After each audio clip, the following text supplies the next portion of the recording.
first thing you need to understand is what analysis is.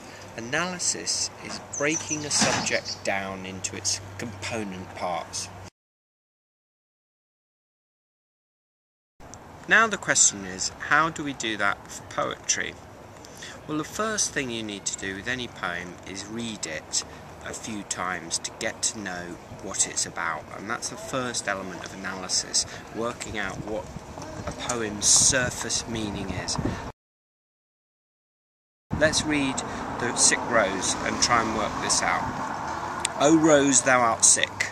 The invisible worm that flies in the night, in the howling storm, has found out thy bed of crimson joy, and his dark secret love does thy life destroy.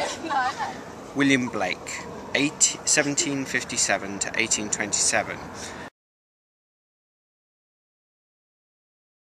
Now this poem on the surface seems to be about a rose which is sick, and there's an invisible worm that's been flying in the night in a terrible storm that's found out its bed of crimson joy, this place of delight, and is destroying the rose's life with his dark secret love.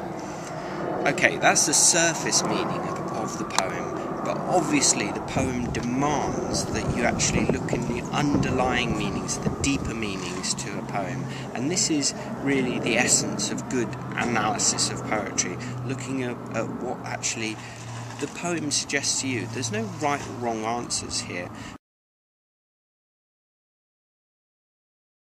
So you're really invited to do something we call speculate, kind of have a good guess at what's going on.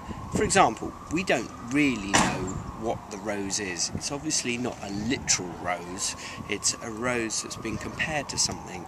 Some people have suggested that the rose is actually England, or some people have suggested it's a young girl.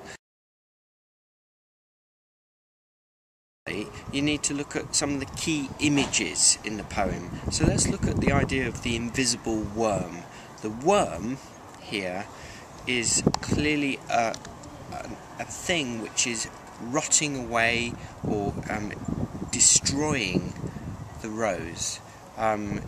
Is it a force of corruption? Is it just getting older has destroyed the rose?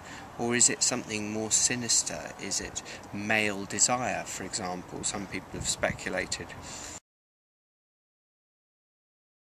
And we need to think about what actually the joy was. The joy is described of the rose as crimson. It's red, perhaps a joy connected with life. So what we've been doing there is starting to analyse a poem, and we've looked at the surface meaning and we've looked at the deeper meaning, and this is the heart of good analysis.